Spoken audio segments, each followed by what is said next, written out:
Media మిత్రులందరికీ నా హృదయపూర్వక నమస్కారాలు. మీ అందరూ తెలుసు 2019లో 5,300 ఓట్లతో నేను మంగళగిరిలో ఓడిపోవడం జరిగింది. ఆనాడు ఓడిపోయిన రోజు బాధ ఆవేదన కలిగింది. రెండో రోజు నుంచి ఆ బాధ ఆవేదన నాలో కసి పెంచింది. నేను ఊరూరు తిరిగాను, గడప గడప దొక్కాను, ప్రజల సమస్యలు తెలుసుకుంటాం జరిగింది. నేను ఆనాడు ప్రజలకు ఒకటే రిక్వెస్ట్ చేశాను, ఏ మెజారిటీ అయితే నేను ఓడిపోయానో దాని పక్కన ఒక 0 పెట్టి నన్ను గెలిపిస్తే కొండంత బలం నాకు వస్తుంది. అవసరమైతే అటు పక్కన పవన్ అన్నతో ఇటు పక్కన చంద్రబాబు నాయుడు గారితో పోరాడి మంగళగిరి కావాల్సిన నిధులు నేను తీసుకురాగలుగుతానని ఆనాడు ప్రజలకు చెప్తాం జరిగింది. నా కోరికని స్వీకరించి ఆంధ్ర రాష్ట్ర చరిత్రలోనే టాప్ 3 మెజారిటీ నియోజకవర్గంలో మంగళగిరి 3వ స్థానంలో నిలబడటం జరిగింది. అంటే ప్రజలు నా పైన చాలా ఆశ పెట్టుకున్నారు, పనులు చేస్తారని ఒక ఆశతో నన్ను గెలిపించారు. మరుసటి రోజు నుంచి అంటే గెలిచిన మరుసటి రోజు నుంచే ప్లాన్స్ అన్ని రూపొందించు, తాగునీరు కానివ్వండి, అండర్ గ్రౌండ్ డ్రైనేజ్ కానివ్వండి, విపరీతంగా అండర్ గ్రౌండ్ పవర్ ప్రాజెక్ట్ కూడా మొత్తం మంగళగిరి నియోజకవర్గానికి ఏర్పాటు చేస్తాం జరిగింది. ఇంకో పక్కన దుగ్గిరాలకు వచ్చే గల కూడా మీరు చూస్తే మన అన్న క్యాంటీన్ కూడా ప్రారంభించాం. లైబ్రరీలన్నీ కూడా పూర్వ వైభవం తీసుకొస్తున్నాం. మంగళగిరి పట్టణానికి వచ్చి 100 పడకల ఆసుపత్రి కడుతున్నాం. అద్భుతమైన లైబ్రరీని మళ్ళీ తిరిగి ఆనాడు అన్న ఎన్టీఆర్ ఆ లైబ్రరీని స్థాపిస్తే దాన్ని వర్షన్ 2.0 చేసేదానికి నాకు అవకాశం ప్రజలు ఇచ్చారు. అదేవిధంగా 100 పడకల ఆసుపత్రులు కూడా అదే పరిస్థితి ప్రజలు నాకు అవకాశం కల్పించారు. సో మీరు ఎక్కడ చూసినా పార్కులు కానీ, లేకులు కానీ, కమ్యూనిటీ భవనాలు కానీ, చివరికి శ్మశానాల్ని కూడా అభివృద్ధి చేసే దిశగా కూటమి ప్రభుత్వం అడుగులేస్తుంది. 2 సంవత్సరాల్లో పనులు కొన్ని చేసినాం. అన్ని చేసేవని కాల్ రెగ్రేసుకుని తిరగట్లేదు, చేయాల్సిన పనులు కూడా ఇంకా ఉన్నాయి. కానీ భూగర్భ డ్రైనేజ్ అనేది చాలా కాంప్లికేటెడ్ ప్రాజెక్ట్. ఇంత చిన్న కార్పొరేషన్కి ఎక్కడ భారతదేశంలోనే ఎక్కడ రాలేదు. అది గౌరవ ఎంపీ గారు పెమ్మసాని చంద్రశేఖర్ గారు కూడా స్వయంగా కేంద్ర ప్రభుత్వంతో సంప్రదింపులు చేసి అర్బన్ ఛాలెంజ్ ఫండ్ కింద అటు విశాఖపట్నానికి 3 ప్రాజెక్ట్స్ వస్తే మంగళగిరికి 4వ ప్రాజెక్ట్ వస్తుంది. నిజంగానే మంగళగిరి ప్రజలు అదృష్టాన్ని నేను భావిస్తున్నా. కానీ మంగళగిరి నియోజకవర్గం వాసిగా ఈ ప్రాజెక్ట్ని పర్సనల్గా పర్యవేక్షిస్తాం. నేను కూడా అధికారులు చెప్పాను, అన్ని తవ్వుకుంటా వెళ్ళి మళ్ళీ వర్షాకాలం వచ్చినప్పుడు ప్రజలు ఇబ్బంది పడతాం కాదు. ఎక్కడైతే తవ్వుతారో విత్-ఇన్ 7 రోజుల్లో అది మళ్ళీ 100% రిస్టోర్ చేయాలి. End to end black top వేయాలి ఆర్ వైట్ టాప్ చేయాలి. లొకేషన్ బట్టి కావాల్సిన ప్లాంటేషన్ కూడా ఒకేసారి చేస్తే ప్రజలు కూడా ఇబ్బంది పడరని నేను అధికారులు కూడా ఆదేశాలు జారీ చేశా. నా లక్ష్యం ఒకటే, అన్ని రంగాల్లో మంగళగిరి నియోజకవర్గం నంబర్ 1 ఉండాలనేది. దానికి అహర్నిశలు కష్టపడతా. ఎందుకంటే 91,000 మెజారిటీతో ప్రజలను ఆశీర్వదించి దీవించి శాసనసభకు పంపించినప్పుడు ఆ నమ్మకాన్ని నేను నిలబెట్టుకోవాల్సిన బాధ్యత నాపైనది. ఆ దిశగానే మంగళగిరి ప్రజల కోసం పనిచేస్తానని వాళ్ళకి హామీ ఇస్తూ ఒక మోడల్ రూపొందిస్తున్నాను. నా ఆలోచన నేను అటు పక్కన రాజకీయాలు కానీ, ఇటు పక్కన ప్రభుత్వ కార్యక్రమాలు కానీ ఇది ఒక మోడల్గా నేను భావిస్తున్నా. ఇది మిగతా నియోజకవర్గాలు కూడా దశల వారీగా తీసుకెళ్లే బాధ్యత కూటమి ప్రభుత్వం తీసుకుంటుందని తెలుపుకుంటూ మీడియా మిత్రులు కానీ ప్రశ్నలకు సమాధానం ఇప్పుడు మీరు చూస్తే భారతదేశ చరిత్రలో ఏ రాష్ట్రం ఇవ్వని విధంగా 4,000 రూపాయలు పెన్షన్ వృద్ధులకి ఇస్తున్నాం, 6,000 రూపాయలు ప్లస్ వికలాంగులకి ఇస్తున్నాం. ఇంకో పక్కన ఉచితంగా 3 గ్యాస్ సిలిండర్లు అందజేస్తా ఉన్నాం. ప్రతి ఏడా 3 గ్యాస్ సిలిండర్లు అందజేస్తున్నాం. మహిళలకి బస్సులో ఉచితంగా ప్రయాణించే హక్కు కల్పిస్తా ఉన్నాం, అది కల్పించాం.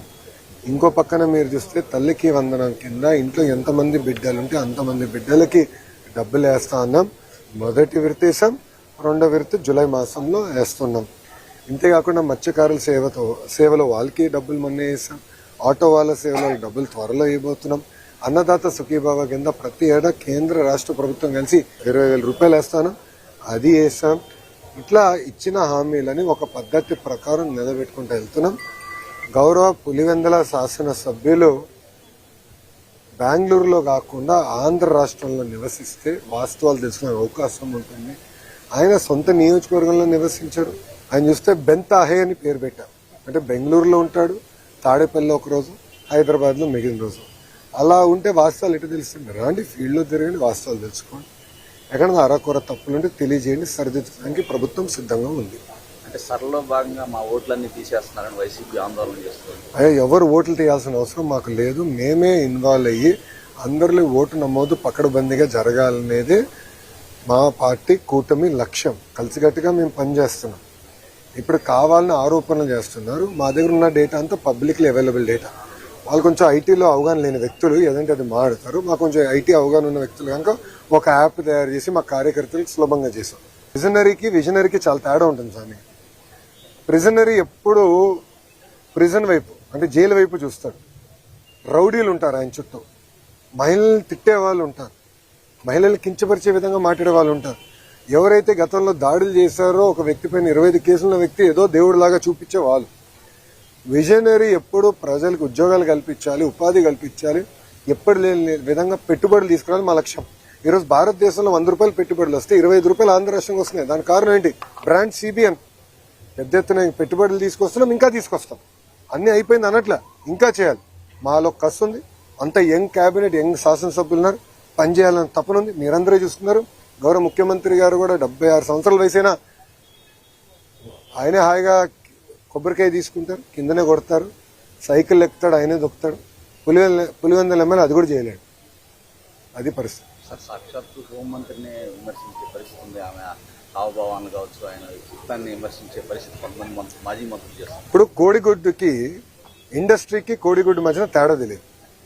ఇండస్ట్రీ ఎప్పుడు వస్తుందంటే కోడి ముందలు వచ్చిందా గుడ్డు ముందలు వచ్చిందా అని చెప్పి ఆనాడు మొత్తం భారతదేశం మనం చూసి నవ్వే పరిస్థితి. అందుకే ముద్దుగా కోడిగుడ్డు మంత్రి అని పేరు పెట్టిన ఆయన అలానే చేస్తాడు. ఆయన 5 సంవత్సరాలు ఒక్క పరిశ్రమ తీసుకురాక ఉన్న పరిశ్రమలు తరిమేశాడు ఆయన. మీరు చూడండి, అదాని డేటా సెంటర్ 2019లో మేము శంకుస్థాపన చేస్తే అది రానికుండా చేశారు. ఇంకో పక్కన ఫాక్స్కాన్ తరిమేశారు, ఫ్రాంక్లిన్ టెంపుల్టన్ తరిమేశారు, అమర్ రాజా బ్యాటరీని తెలంగాణ తరిమేశారు. ఈ రోజు మేము అధికారంలోకి వచ్చిన 2 సంవత్సరాల్లోనే భారతదేశంలో 100 రూపాయలు పెట్టుబడులు వస్తే 25 రూపాయలు ఆంధ్ర రాష్ట్రాన్ని ఎత్తుక్కుంటూ వచ్చే విధంగా చేశాం. అది తట్టుకోలేక గౌరవ హోంమంత్రి గారు ఆమె వేసుకున్న బట్టల పైన అట్లా మాడటం చాలా చాలా బాధాకరం. అంటే ఇక్కడి నుంచి అక్కడ నడిస్తే 1 కేజీ బరువు తగ్గుతారని ఎగతాళి చేస్తాం చాలా చాలా బాధాకరం. నాకు బాధ ఏంటంటే మొన్న ఒకరు చెప్పారు, జగన్మోహన్ రెడ్డి అంట గుడివాడ అమ్మర్కి ఫోన్ చేసి చాలా అద్భుతంగా చేసామని చెప్పాడంట. అంటే ఎక్కడ పోతున్నారండి వీళ్ళు? జగన్మోహన్ రెడ్డి గారు నేను సూటిగా ఒక విషయం ప్రశ్నిస్తున్నాను. ఇదే విధంగా మేము భారతిరెడ్డి గారి గురించి మాట్లాడినా, మీకున్న 2 కూతుర్ల గురించి మేము ఇదే విధంగా మాట్లాడితే మీరు ఇట్లనే మాకు ఫోన్ చేసి సభాష్ బాగా మాట్లాడని చెప్తారా? సూటిగా ప్రశ్నిస్తారు. ఇదేనా మీరు మహిళలకు ఇచ్చే గౌరవం? అధికారంలో ఉన్నప్పుడు మా తల్లిని అవమానించాడు, బ్రహ్మణిని అవమానించాడు. మేం తిరిగి అధికారంలోకి వచ్చిన తర్వాత మా కార్యకర్త పొరపాటున భారతిరెడ్డి గారి గురించి ఒక మాట అంటే సోషల్ మీడియాలో పోస్ట్ చేస్తే అతను క్షమాపణ చెప్తామే కాదు, అతన్ని జ్యుడిషియల్ రిమాండ్కి పంపించిన ఘనత కూటమి ప్రభుత్వం. అది మాకు మహిళల పట్ల ఉన్న గౌరవం. ఇప్పుడు ఒక రౌడీ షీటర్కి, ఒక ఫ్యాక్షన్కి, ఒక గొడ్డలి పార్టీలో ఉన్న గొడ్డలి బ్యాచ్కి మహిళల్ని గౌరవిస్తానే తెలీదు. అందుకే చెప్పా, జగన్ పేరులో జీ అనేది ఉంది కదే, గొడ్డలి. సొంత బాబాయిని లేపేశాడు. ఇట్లా వాళ్ళు ప్రజలను అవమానిస్తూ, మహిళలను అవమానిస్తూ, సొంత కుటుంబ సభ్యుల్ని చంపేసే పరిస్థితి వాళ్ళది. ప్రజల పక్షాన్ని నిలబడి మహిళల గౌరవం నిలబెట్టే సంస్కృతి మాది. థ్యాంక్ యూ మా. మీడియా మిత్రులకు ప్రశ్న అడగాలనుకుంటున్నా, మీరు ఏమనుకోకపోతే. నన్ను మీరు ప్రశ్న అడుగుతారు, కానీ పులివెందుల ఎమ్మెల్యే వైజాగ్ వెళ్ళినప్పుడు మీరు ఒక్క ప్రశ్న అడగరే. అంటే మీరు అడుగుతున్నాడా, ఆయన పారిపోతున్నాడా, లేదంటే మీరు అడగరా? సో నేను అన్ని ప్రశ్నలు తీసుకున్నా. ఇది ప్రజాస్వామ్యం. అధికారంలో ఉన్న వాళ్ళు, ప్రతిపక్షంలో ఉన్న వాళ్ళు అన్ని సమాధానాలు చెప్పాలి. కరెక్ట్. ఆయన ఎందుకు చెప్పడబ్బా? దయచేసి అడగండి. ఆయన ఎప్పుడు పారిపోతున్నాడు? 100%. నేను చెప్పిన జగన్ ఎన్ని జనంలో ఎత్తినా డిఎస్సీని ఆపలేడు రాబాయ్. ఎందుకంటే పారదర్శిగా నేను నడిపించా. గతంలో పడిన కేసులని తీసుకుని ఏ ఇంజిన్లో పెట్టి ఏ కారణాల వల్ల కేసు పడినాయి, సబర్బాల్ జడ్జిమెంట్, హారిజాంటల్ వర్టికల్ రిజర్వేషన్ అంటే ఏంటి, ఎందుకంటే వెరీ కాంప్లికేటెడ్ సబ్జెక్ట్ అని నేను ముందర నేర్చుకుని స్టడీ చేసి పర్ఫెక్ట్ నోటిఫికేషన్ వేసి భారతదేశ చరిత్రలోనే ఎక్కడ జరగని విధంగా మేము నోటిఫికేషన్ చేశాం. అందుకే 150 రోజుల్లో 16,000 టీచర్ పోస్టులు భర్తీ చేశాం.